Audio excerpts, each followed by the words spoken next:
ProPM informa, com a grata satisfação de estar ao lado do Coronel Hugo, comandante do CPI-1, região aqui de São José dos Campos e todo o Vale do Paraíba, né? É um prazer estar com o senhor, dos grandes, ok? Prazer é nosso, professor. Legal. Ao mesmo tempo, com um grande amigo também, o Dr. Cury, coronel, psiquiatra e, acima de tudo, um grande médico de almas também, não é isso, doutor?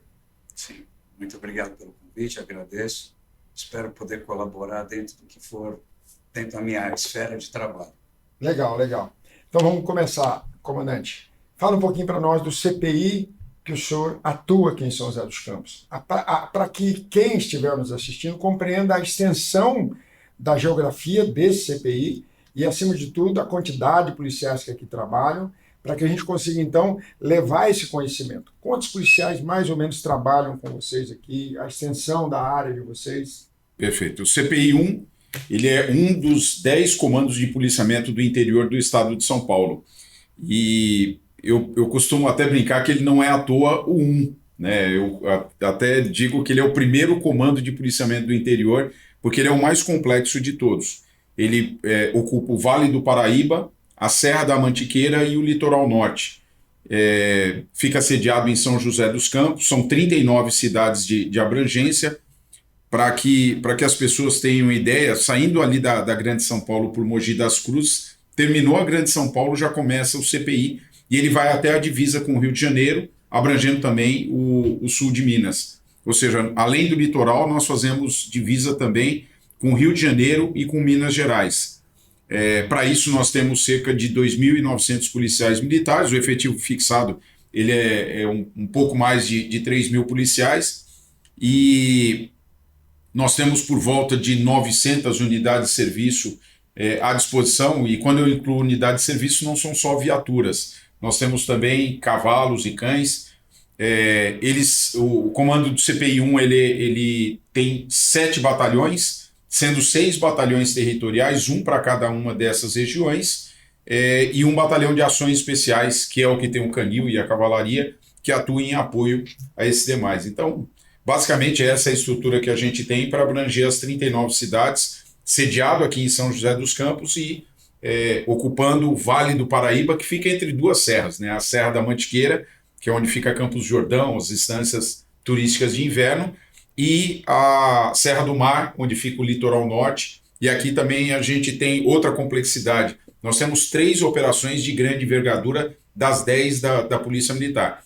Operação Verão, que a gente divide com o CPI 6, que é o litoral sul, a Operação Romeiros, de turismo religioso, que fica em Campos do Jordão, mas também abrange Cachoeira Paulista, que tem lá a Frei Galvão, Canção Nova e mais Frei Galvão em Guaratinguetá. E nós temos a Operação Inverno, que fica em Campos do Jordão, pega Santo Antônio do Pinhal e São Bento do Sapucaí, que acaba migrando muitas pessoas além da população local, que gira em torno de 3 milhões de habitantes. Ou seja, trabalho todo dia. Muito trabalho todo dia. E diferenciado, né? Diferenciado. Mas é um trabalho assim bastante compensador. Para nós necessário. O civil, exato, extremamente necessário. Extremamente necessário. E tem dado um excelente resultado, né? Nesse período inicial que nós tivemos aqui, eu vou completar 7 meses aqui no comando, a gente conseguiu reduzir todos os índices criminais relacionados a períodos anteriores. Então tem sido bastante compensador, a gente tem uma tropa bastante motivada e proativa, dedicada, empenhada nisso daí. Temos comandantes, tanto de batalhão quanto os demais oficiais, que estão empenhados também nessa melhoria de gestão. Semana passada a gente recebeu uma visita da gestão pela qualidade, da Comissão de Gestão pela Qualidade da Polícia Militar, e isso é reservado às unidades que têm um desempenho destacado em relação às demais. Então isso deixa a gente bastante contente, satisfeito e com vontade de sempre fazer mais e melhor. Mais e melhor. Comandante, Dr. Cury, como é que pode um policial que precisa atuar numa área tão grande trabalhar tanto, trabalhar motivado para que dessa forma ele consiga levar um atendimento especial ao cliente qual seria uma boa dica do senhor nessa área para que ele não se estresse tanto, para que ele de fato tenha uma boa qualidade de vida, embora trabalhando bastante? É verdade. Nesse tempo em que eu estive na Polícia Militar, no serviço ativo, durante os 29 anos e meio que eu prestei de serviço, sendo boa parte na área de psiquiatria da Polícia Militar, a gente acaba aprendendo uma porção de coisas, né? E a percepção é que, pela evolução do mundo, as características e as problemáticas vão mudando, pelo menos na maneira de você abordar e de você solucionar. As pessoas hoje têm um raciocínio de um imediatismo total em tudo. E as coisas não se resolvem de imediato. As coisas se resolvem construindo, fazendo sempre as fundações para analisar o solo, ver o que você pode, o que você não pode, e depois vai construindo gradualmente isso, vai conscientizando. Eu me lembro, na época do serviço ativo, que no curso, no CAO, frequentemente nós que trabalhávamos ali na área de psiquiatria, na divisão de psiquiatria do centro médico, éramos chamados para fazer palestras sobre estresse na atividade policial militar. E era uma coisa muito interessante, porque ali basicamente tem os capitães que participam da formação e é um momento da vida em que o oficial está muito no embate de situações de rua e de muita situação de fronte mesmo. Ele não é tão administrativo. Ele tem que participar da questão administrativa, mas ele também tem que estar lá no front. E muitas vezes ele não está preparado para isso. Ou, ainda que esteja, existe uma roda viva de situações que vão se acumulando e muitas vezes ele não tem tempo de dar solução aqui. Porque além da vida dele na atividade profissional, ele tem a vida social dele, a vida familiar. E isso fica muito por desejar. Chega sobrecarregado em casa e descarrega um caminhão de problemas em cima da família. E geralmente o ser humano tem essa questão de você geralmente desabafa com quem você tem mais proximidade e quem não tem nada a ver com o problema. Então você chega em casa, solta o caminhão em cima da sua esposa, do seu marido ou eventualmente dos filhos, e isso cria, com o passar do tempo, uma somatória de problemas, Situações de em estresse. desestruturação familiar muito crítica. O Coronel, nós estamos pertinho, não é à toa que a caneca amarela está aqui, nós estamos já dentro do Setembro Amarelo, Sim. que é a questão da depressão, da ansiedade e também com relação ao suicídio. O nosso programa, o próprio Me Informa, tem esse objetivo, ou seja, fazer com que as pessoas amem mais a própria vida. Sim. Sentir essa vibração que o senhor tem de querer fazer mais, querer fazer melhor. Sim. Mas o médico percebe que muitas vezes ele também não está bem. E há uma música de Djavan que diz, sabe lá o que é não ter e ter que ter para dar. Complicado. Sim. Como é que nós conseguimos, doutor, fazer com que o policial militar possa estar de fato bem? Quais seriam os preventivos para que ele esteja bem? Eu acredito num programa periódico de formação da tropa, seja para as praças e também para os oficiais. Esse contato dos combatentes com a área específica de saúde mental é fundamental. Existe a semana lá do trabalho em que você tem uma atividade própria com a tropa e é chamado para falar sobre questões trabalhistas e do dia a dia da atividade profissional. Então, nessa semana, a área de saúde mental deve ser exaltada. E muitas vezes o que é exaltado é a parte da atividade física. Tem uma horinha lá para você fazer a sua atividade física. Sim, isso é importante? De fato é. Ajuda? Sim, a atividade física libera um neurotransmissor no cérebro, a endorfina, que é um calmante natural, mas não é suficiente. E existe também uma distorção do mundo moderno que o sujeito ser muito forte, ele é saudável. E muitas vezes o sujeito que é muito musculoso, ele não é nada saudável. Aquilo é uma fantasia da insuficiência emocional dele. Você não precisa ser tão musculoso para ser um sujeito rígido, para ser um sujeito equilibrado, para você ter saúde. Então, essas fantasias que o mundo moderno traz, com anabolizantes, proteínas e aminoácidos e todas essas bobageiras que se constrói, isso é bom para quem fabrica isso. Mas não quer dizer que isso seja bom para o paciente ou para o cliente, porque a grande maioria usa, inclusive, sem orientação médica. Chega num balcão, pede e vai tomando até o prazer. E esse é um grande problema, de fato, Coronel, da atualidade, né? E como fazer? Então, a dica que o ProPM Informa passa a vocês: entre em contato com os psicólogos, entre em contato com a ProPM. A ProPM tem essas respostas, por isso que é ProPM Informa. Ou seja, nós estaremos nas unidades, levando até você a oportunidade de você perguntar aos psiquiatras, aos psicólogos da Polícia Militar, os contratados pelo ProPM, porque pouca gente sabe, comandante, que a ProPM contrata médicos do HM. Pouca gente sabe que a ProPM disponibiliza pelo celular atendimento psicológico. E é o mais interessante, Coronel, que ajudando ou não o ProPM. Ajuda tão pouquinho já, um cabo, um soldado ajuda com R$ 6,95 ao mês, é muito pouco. Mas mesmo ele não ajudando, ele tem o apoio dos seus colegas que pagam o psicólogo, para que dessa forma, ele precisando, ele acione o CAPS diretamente lá em São Paulo. A gente vai passar no decorrer dessa edição para vocês os telefones de contato. Precisou, entre em contato. Porque como o coronel está falando, exatamente, a questão da saúde, muitas vezes, ela não é física. Ela precisa primeiro ser emocional. Uma vez que ela é emocional, aí eu consigo ter uma boa alimentação, eu consigo fazer um bom exercício físico, eu consigo cuidar da minha família. E o senhor, como comandante, é exatamente isso. O senhor tem que ter uma tropa saudável, emocionalmente, para ser responsiva, né? Porque o cliente, quando liga para o senhor, ele liga apavorado. Quando ele liga para o 190, ele está apavorado. Ai, meu Deus, chama a polícia. Não é isso? É isso mesmo. Professor, eu queria acrescentar um detalhe, até na pergunta anterior que tinha feito. Esse contato da área de saúde com a tropa, muitas vezes ela já vem pré-formatada. Vamos falar sobre um tema, e vai se falar sobre aquele tema. Eu aprendi uma situação que é interessante, no primeiro momento, sentar e conversar com a tropa e ver o que essa tropa precisa.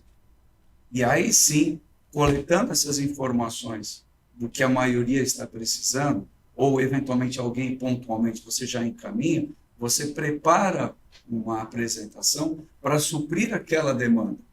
Porque senão, muitas vezes, você vem e quer enfiar alguma coisa na cabeça do sujeito que, de repente, ele não tem nem necessidade. Você gastou um tempo fantasticamente importante com uma coisa que não vai ser tão produtiva. Então, é fundamental, num primeiro momento, sentar e conversar com os seus comandados e ouvi-los e disto tirar, eventualmente, as questões mais palpitantes, e aí sim preparamos uma apresentação e vamos, então, ver o que isto vai ou não ajudar. Essa atividade desenvolvida nesse modelo que eu acho que é realmente produtivo. Eu me especializei em 2004 em comportamento suicida.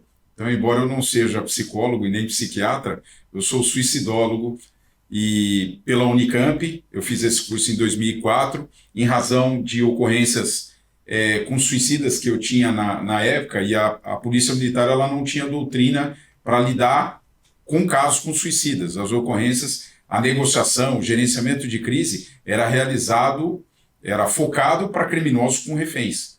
E um criminoso com refém, ele tem o objetivo de fugir e de sair vivo, quando ele é surpreendido por uma patrulha e frustrado o roubo. Com suicida é o contrário. Ele não quer fugir, foi ele quem provocou a ocorrência, e não necessariamente quer sair vivo também. E aí, lá na Unicamp, o meu trabalho de conclusão de curso foi relacionado ao desenvolvimento de uma técnica de negociação com suicida. Quando eu fui fazer o mestrado da Polícia Militar, o CAO, em 2013, aí 7 anos depois, né, eu apresentei o trabalho ao comando da PM, 9 anos depois. Eu apresentei o trabalho ao comando da PM e sugeri que isso fosse expandido para toda a Polícia Militar. Então, hoje nós temos doutrina para atender esses casos.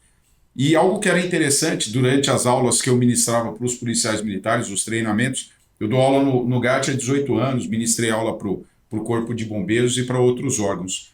é de que os policiais também precisam disso, né? Eles mesmos falavam, pô, a gente precisa conversar sobre isso, e quando a gente faz o bem para alguém, a gente também se sente bem, né? Quando um policial atende bem uma ocorrência, quando ele consegue ajudar uma pessoa, quando ele consegue salvar uma pessoa de se suicidar, isso daí faz bem para ele, também libera uma substância química no cérebro que também dá satisfação, assim como o exercício físico.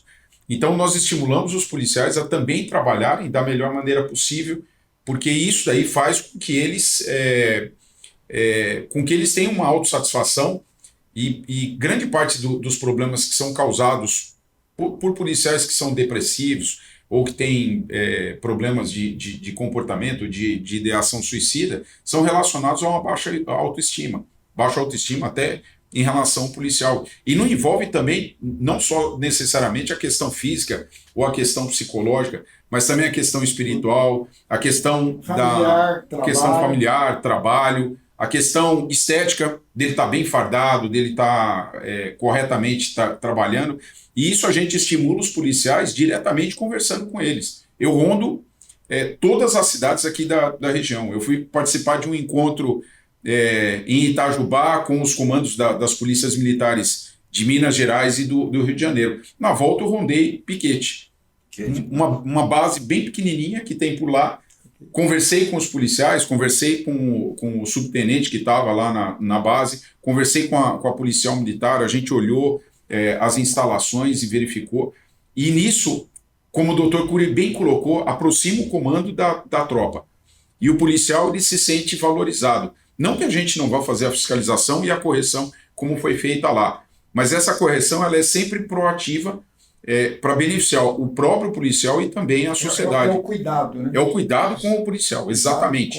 Né? O fim não é necessariamente disciplinar ou então uma reprimenda militar, mas o fim é a gente aprimorar aquele serviço, para que o policial preste um serviço melhor. E é uma negociação de ganha-ganha. Você trabalha melhor, você se sente melhor também, você vai levar menos problemas para casa, vai descarregar menos. Às vezes nós temos, o Dr. Cury colocou lá que às vezes o policial ele descarrega, e o senhor também colocou, os problemas em casa. Mas às vezes tem alguns policiais que não descarregam isso, e eles ficam guardando para dentro deles, e quando estoura isso daí, às vezes ou numa depressão muito grande, ou num gatilho para comportamento suicida, ou uma outra doença, né? Que algumas são somáticas, né? Então às vezes acaba agregando isso daí tudo. Então a gente tenta evitar, e conversando com todo mundo. Há 2 semanas atrás eu estava conversando com os psicólogos do ONAPS aqui, e aí estava sentado com eles, e eles também precisam conversar, por incrível que pareça, porque eles vão atendendo as pessoas e vão agregando, e isso daí acaba acumulando também para eles. Eu mesmo, quando eu fiz o meu curso de comportamento suicida, eu estava no auge da minha vida, de atividade física, eu tinha 27 anos de idade, estava bem condicionado fisicamente, comandando uma unidade de operações especiais, o GAT lá de Campinas, eu estava super bem, e aí eu fui obrigado a passar por um psicólogo, né? O doutor Neuri Botec falou, você tem que passar por um tratamento. Fui lá no psicólogo, aí até a psicóloga falou assim, tudo bem, o que você faz aqui? Eu falei, eu não sei o que eu faço, porque eu estou bem. E ao final, foi uma das melhores coisas que eu fiz, porque mesmo assim me ajudou. E eu falo até para os policiais, se me ajudou no auge da minha vida, quanto mais quando você está precisando e está numa situação tão difícil. Doutor, sou policial militar, infelizmente a minha mãe faleceu. Eu não estava preparado para isso, porque ela era nova. Eu tenho 30 anos de idade, ela tinha 59, não estava preparado de jeito nenhum. E para complicar mais, veio a pandemia e minha irmã também faleceu. Eu estou passando uma questão para o senhor exatamente como eu recebi. Okay? Num caso desse, o que ele pode fazer? Além de tentar manter a sua autoestima, manter a sua qualidade de vida, manter o amor pela vida, qual é a ferramenta, doutor, de fato? O que ele pode fazer? Bem, vamos lembrar que o ser humano é um ser essencialmente social. Então, o Naru falou uma coisa importante, de que os próprios psicólogos precisam de um momento para eles poderem se aliviar daquela carga. porque é ser humano. Os comandantes também precisam, Também. os médicos também precisam, os psiquiatras também precisam. Isso é feito na nossa formação, que durante a formação que a gente faz, a gente vai tendo orientação do nosso preceptor de ensino e muitas vezes a gente senta com eles e explica quais são as dificuldades que a gente está tendo e ele vai fazendo a verificação e sinalizando como a gente tem que corrigir as nossas atitudes e comportamentos para poder termos esse alívio. Então, um policial que vivencia uma situação de perdas, e ele tem que buscar algum apoio, compartilhando com outro ser humano. Qual ser humano? As pessoas que eventualmente estão preparadas para isso. Quem é da área de saúde, seja desde a área de um médico até um psicólogo. A parte religiosa, se ele tiver alguma convicção religiosa, ele deve ir a um pastor, a um padre, um rabino, seja lá como for, e conversar. E pessoas, muitas vezes, queridas, que ele tem essa facilidade. Ele precisa compartilhar com alguém isso. Se ele não compartilha com alguém de confiança que tenha a mínima formação, ele vai, eventualmente, manter aquilo dentro dele. E ele precisa eliminar aquilo para se sentir aliviado. Isso é fundamental. Então, precisa haver dentro da instituição os canais para ele poder se reportar e poder fazer compartilhar essa informação. Só dele compartilhar com alguém, de ser ouvido, isso já é extremamente terapêutico. Então, estamos na viatura, eu tenho um colega que não tem a formação, que não tem as ferramentas nesse sentido. Mas só de eu conversar com ele já me ajudaria muito. Só dele ouvir. Começa daí. Ele não precisa abrir a boca, mas ele tem que ouvir respeitosamente. Muitas vezes, quando você está com um paciente no consultório, isso é interessante, ele chega um momento que ele começa a se emocionar, ele entra num momento de choro. Aquele momento, o médico tem que ficar quieto. Ele não tem que abrir a boca. Ele tem que abaixar a cabeça, aguardar em silêncio aquele sofrimento que ele está tendo e ele externar aquela coisa que está fazendo mal para ele. Aquele é o momento dele se aliviar daquela tensão. Quando a pessoa, depois de alguns minutinhos ou segundos, ela se restabelece naturalmente, você segue a conversa. Mas naquele momento, silêncio não é para abrir a boca. Às vezes diz que o silêncio vale ouro, não é verdade? Sim. Então tem alguns momentos que ele vale mais que o diamante, eu diria. Mas a pessoa tem que saber respeitar este momento e depois conversar. Quando eu fiz o curso de negociação, só um aspecto interessante. Os primeiros cursos, a principal característica que um negociador tinha que ter era a comunicabilidade. Ou seja, ele tinha que saber falar. E aí, mais recentemente, o FBI dos Estados Unidos desenvolveu uma técnica, que é a principal que nós usamos, que é chamada de escutativa. E qual que é o princípio da escutativa? Ouça e entenda. Ouça e entenda. Então, é justamente o que o Dr. Cury colocou. Então, mais importante do que saber falar é saber ouvir. E eu tive um caso com um policial recente, bem rapidinho para falar, para não tomar muito tempo. Tive um policial militar que foi conversar comigo, e geralmente os policiais que queriam conversar diretamente eram questões de transferência, para ficar trabalhando mais próximo de casa. E aí ele era um soldado, né? Aí ele foi conversar com o cabo, conversou com o sargento, conversou com o tenente, com o capitão. Aí o major disse: o senhor atende tal policial? Eu atendo, não tem problema. Já estava mais ou menos preparado, ele estava morando longe, trabalhando longe de onde ele morava, ele tinha pouco tempo de polícia, e a gente demora um tempo para conseguir trabalhar próximo de casa. Só quando ele entrou dentro da minha sala, ele falou assim: comandante, o senhor tem especialização em suicídio, que eu sei, e eu estou pensando em me matar. E aí quando ele falou isso daí, aí a gente vira a chavinha, aí eu falei: senta aqui, eu vou pegar um copo d'água para você, para a gente conversar. E aí eu falei: o que está acontecendo? Aí ele começou a falar.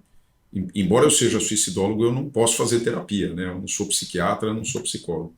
Mas eu ouvi bastante. Foi quase 1 hora que a gente ficou lá, praticamente um monólogo, porque ele quem falava e eu fazia a conversação. E quando terminou, doutor, ele falou assim: obrigado por me ajudar. Eu não fiz nada, eu só ouvi. Então, e ele ainda pediu desculpas por ter tomado o meu tempo, né, um comandante. Aí eu falei, não há problema em relação a isso daí, é um investimento, né? A gente facilita até o tratamento, que é feito posteriormente. O senhor não foi o bombeiro, mas foi o brigadista da alma. Opa, eu nunca tinha ouvido essa expressão, obrigado. Vou até anotar aqui, brigadista da alma. Muito obrigado. Eu estava tocando o senhor na hora da fala dele, porque é um ponto muito forte da Igreja Católica, eram os confessionários, aonde a pessoa ia ao confessionário, falava, não é isso? No final dizia, vai lá e reza 2 Ave Maria, 3 Padre Nosso, e aí naturalmente já está resolvido o seu problema. Então, como nós perdemos também essa ponte de ligação, que foi acabando, infelizmente, os confessionários, foi acabando, infelizmente, os amigos, porque hoje isso aqui domina. Sim. E faz com que a gente, cada dia que passa, se envolva mais, mas na hora que precisa dessa fala, e isso é importante, vocês que estão me ouvindo, eles precisam ser ouvidos por seres humanos. Sim. O senhor está comentando uma coisa, doutor, e ele, que aconteceu 3 semanas atrás. Eu estava na operação delegada lá em São Paulo, e a delegada da Praça da República mudou de lugar. Resolveram mudar de lugar há anos. Eu vou lá fazer palestra às 7 horas da manhã, mudar de lugar. E eu cheguei lá no local, não tinha polícia nenhuma. E aí eu fiquei perguntando, não tinha polícia fardada para me informar. Tá? E não tinha no meu endereço para onde eles foram. Aí de uma hora para outra aparece um civil, ele vem com roupa de esporte, de academia, e perguntou, aqui que ficam os policiais? Falou, ou era, porque eu também estou aqui aguardando e não estou vendo. Aí vem vindo 2 policiais. No que os 2 policiais fardados me reconheceram, professor, não vai ser a reunião não, segue a gente que a gente leva o senhor até lá. No que eu estou ali, junto com outro civil, os policiais apareceram e falaram, policial, o senhor me dá um minutinho da sua atenção? Foi só o que eu vi, porque eles estavam um pouco distantes de mim, ok? E aí ele falou ao policial que estava pensando em acabar com a vida dele. E aí fomos caminhando depois com os 2 policiais e a gente começou a conversar. É a história do Djavan, sabe lá o que eu não tenho e tem que ter para dar. Então, é só ouvir. Nesse momento, eu ouvir. Por quê? Faz diferença. Talvez é um gatilho, talvez é uma situação que é momentânea, sabe? É uma separação conjugal, é uma traição. Às vezes é uma providência inicial ali para controlar a situação, que não vai ser, não vai resolver, né? Ele vai ter que consultar um profissional, né? Um psicólogo, um psiquiatra, mas pelo menos a gente toma aquela medida inicial de controle ali da situação. Ele tem valor. Não é isso? Ele tem valor. O senhor falou para mim um dia, na outra entrevista, doutor, que o amigo não é imposto, né? Fala para nós sobre isso, para que você que está nos assistindo entenda que na viatura são amigos, são irmãos que protegem a vida do outro, né? Às vezes ele está ali, sem aquele colega ele morre na ocorrência. É o colega que o protege. Fala um pouquinho para nós, doutor, com relação ao amigo. É engraçado, isso me lembra muito o início da minha vida dentro da corporação, onde não existia propriamente celular. Era mais ou menos na época a gente usava a BIP. Os mais antigos devem lembrar. Pager, disso. Na cintura. Isso. Mas antes do Pager tinha o BIP. Tinha o BIP ainda. O Pager já era uma geração já mais era, adiantada. É a minha. E o vínculo de amizade entre os combatentes nas viaturas era fantasticamente importante e muito saudável. Eles tinham um convívio muito frequente, a visão de mundo e de amizade era muito melhor, as pessoas tinham o convívio presencial, não tinha essa questão à distância, né? E muitas vezes, quando um desses policiais era alvejado e falecia, eu me lembro de alguns casos, inclusive, que eles já tinham feito pacto, se eu morrer, ou na hora, mas se eu morrer, quando eu morrer, você cuida da minha família. E esse policial cuidava da família dele e do parceiro dele de viatura. Era uma coisa que eu achei impactante quando eu vi isso. Que eu vi policial acompanhando a esposa para passar em consulta, e a esposa do amigo dele que tinha falecido, junto com a esposa dele. Ele com a esposa dele e a esposa do colega falecido para o atendimento, e a própria esposa também ajudava. Então existia uma relação de amizade, até porque muitas vezes na hora de folga eles se frequentavam. Eles tinham atividades de lazer de final de semana, muitas vezes. E a questão do tete-a-tete é fundamental para o ser humano.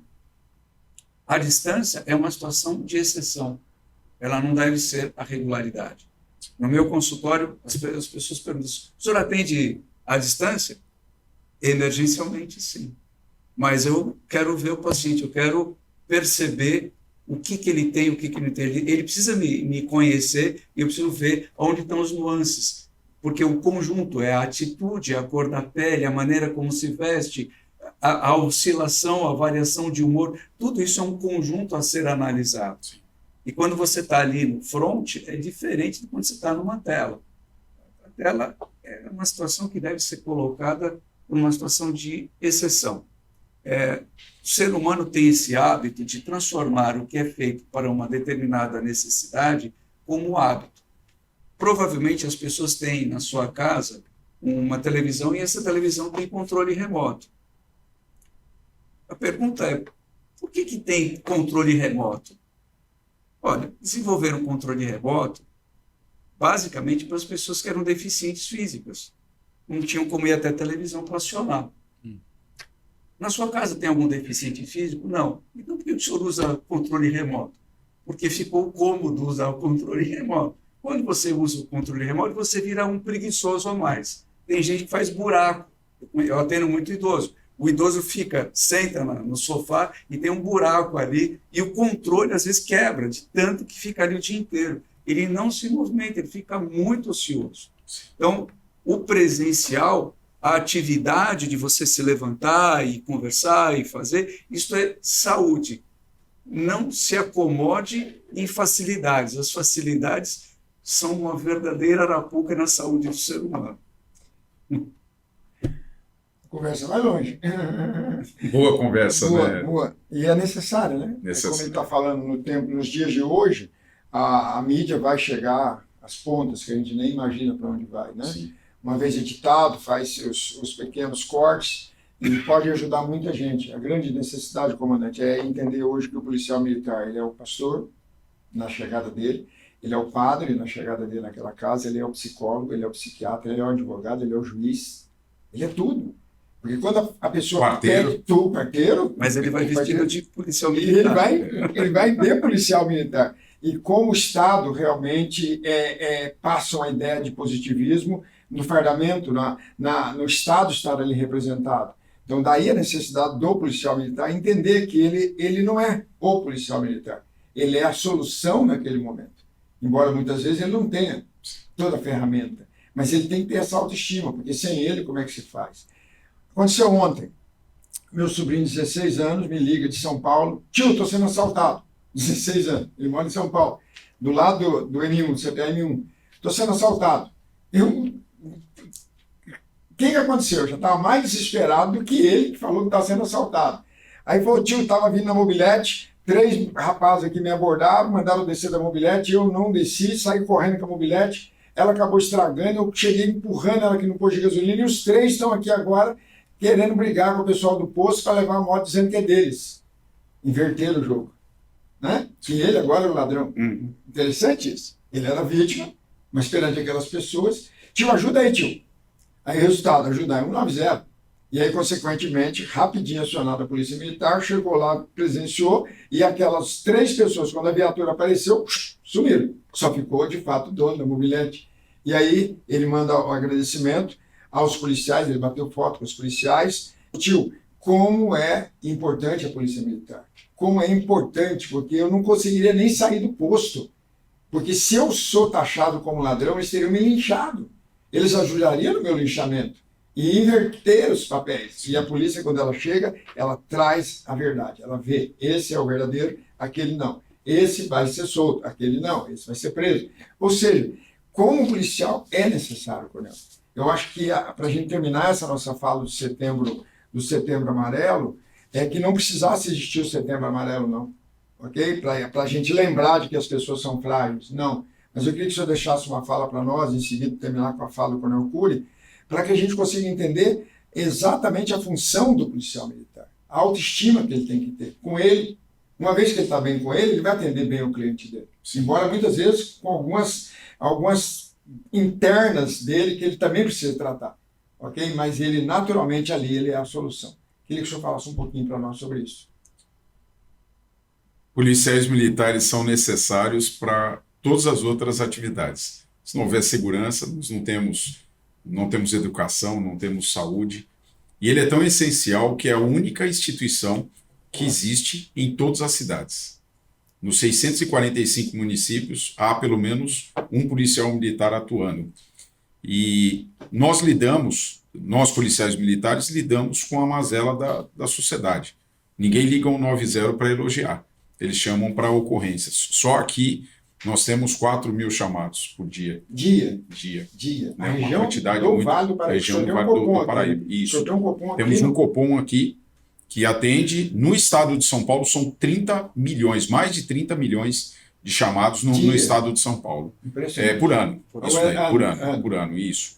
E isso gera uma demanda muito grande de chamados. E são pessoas que confiam na polícia para resolver um problema que está acontecendo. Às vezes pode ser um crime, grande parte das chamadas, mais da metade, são problemas sociais. E desinteligência, né? Família? Às vezes deu uma desinteligência, às vezes uma informação, às vezes um socorro, que demonstra que nem todos os órgãos conseguem ser tão presentes quanto a Polícia Militar. A Polícia Militar é a única instituição que, se o senhor ligar agora no seu celular, vai lhe atender. É a única. Não existe nenhuma outra. E vai atender pessoalmente. Não vai ter um telemarketing mandando digitar vários códigos para poder chegar ali até uma solução. E isso torna a Polícia Militar o mais essencial possível. O que eu tento motivar os meus policiais militares é do quanto eles são importantes para as pessoas e do quanto isso é importante para eles também. Porque todos nós, quando ingressamos na Polícia Militar, temos que ter um grau de resiliência e de coragem. São avaliados pelos psicólogos, pelos psiquiatras. Então, a gente tem que ter... O senhor me corrija se não for isso daí. Mas temos que ter uma agressividade controlada, ou seja, a gente tem que ter coragem suficiente para ir até o risco, porque se a pessoa for muito cautelosa, você não vai para uma ocorrência. Né? Aí você não vai ter um profissional correto. Ao mesmo tempo, a gente tem que ter uma capacidade de suportar situações difíceis, que é a resiliência. Então, nós vamos atender ocorrências de brigas envolvendo familiares, envolvendo vizinhos. A gente vai se deparar com ocorrências muito ruins. Eu trabalhei 8 anos no policiamento rodoviário, eu peguei acidentes com múltiplas vítimas, famílias que exigem que você tenha um autocontrole muito grande para conseguir atender aquela ocorrência e logo depois você chegar em casa, não levar esses problemas para casa, conseguir absorvê-los e seguir a sua vida.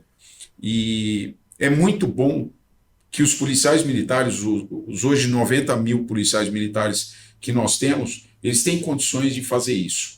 E caso eles não tenham, a própria Polícia Militar, eu acho que até inspirada na própria PM, iniciou essa semana também um atendimento telemático aí pelo celular. Então todos os policiais militares, além da própria PM, tem também psicólogos pela Polícia Militar, pelo Sistema de Saúde Mental da Polícia Militar, né, o Centro de Atendimento Psicossocial subordinado à nossa diretoria de pessoal, que pode atender policiais militares. E por que isso é muito importante? Às vezes o policial ele vai recorrer a uma arma, e o que está mais próximo dele do que a arma é o celular.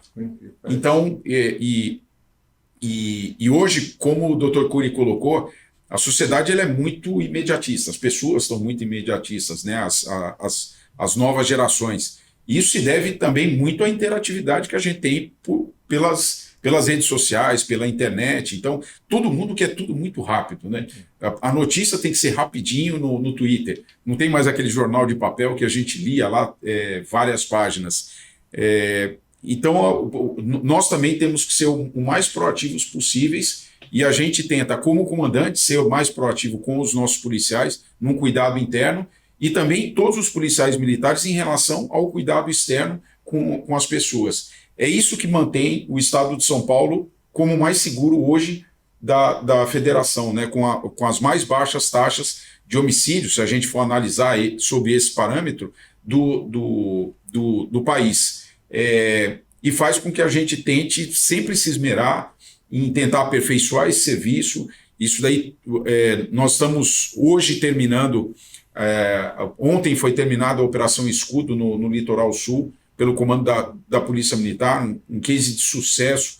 Foram quase 1 tonelada de droga apreendida, quase 1.000 criminosos presos, e restabelecendo a ordem, que é a função constitucional da Polícia Militar, num local que estava conflitado a ponto de matar policiais militares. Então, a Polícia Militar ela sempre vai estar à disposição para manter a ordem pública, como a gente jura lá, né, doutor Cury, mesmo com risco, ou então o sacrifício da própria vida, e sempre trabalhando com dedicação e honestidade para poder fazer valer a consideração e a confiança de pessoas... Da população. Não só da população, mas também especialmente de pessoas como o da própria PM e do senhor, com o carinho que tem com policiais militares. Só queria colocar isso daí, né? É comovente a maneira como a própria PM trata a nós, policiais militares, como esse cuidado é tão importante para nós, cuidando de pessoas que cuidam de outras pessoas. Então, eu queria dizer para o senhor que foi uma honra e uma satisfação muito grande estar aqui nesse programa ProPM Informa, ao lado de uma referência na área de psiquiatria, de saúde mental da Polícia Militar, que eu tive hoje a honra de conhecer, o Coronel Gilberto Cury, e nos colocar aqui à disposição no CPI-1 para o que precisarem, para o que a ProPM precisar, para o que os policiais militares precisarem e para o que a sociedade precisar. Há uma música do Renato Russo que diz que é preciso amar as pessoas como se não houvesse amanhã. Verdade. Eu vou fazer um aperfeiçoamento de uma palavra sua, só. O resto eu vou falar. Quando falou que o policial precisa também ter uma certa agressividade. O mundo moderno, com as mídias e o jornalismo hoje em dia, explora muito isso na vida do policial militar, né? Sim. Então, eu diria o seguinte, todo mundo tem agressividade na sua alma. É próprio do ser humano, não é do policial militar. 2, o policial militar, como qualquer ser humano, tem que ter uma habilidade maior de saber enfrentar com coragem e neutralizar eventualmente alguma ação agressiva. É exatamente, talvez, nessa proporção que eu tenho visto que a Polícia Militar tem que se resguardar, porque senão a mídia começa a deformar alguma palavra dentro de um texto, ela pega uma e começa a editar aquilo. Isso é extremamente danoso com todo o trabalho e a grandiosidade da Polícia Militar. Eu me sinto orgulhoso, e apesar de estar na reserva já há 10 anos, eu não deixei de ser vibrador com a instituição, estou aqui porque gosto, e acho que a gente deve realmente se ater nessa capacidade de, ainda que tenhamos todas as habilidades de um ser humano normal, nós temos que ter uma condição a mais pelo treinamento de saber ter uma resposta de neutralizar ações que vão colocar em risco qualquer segmento da sociedade. Perfeito. Isso é fundamental a gente usar isso. Eu me lembro também de coisas que eu vivenciei na polícia, talvez eu me lembro de ter sido muito enérgico porque fui muito assediado. Teve época que eu fui o único psiquiatra para o estado de São Paulo. Nossa.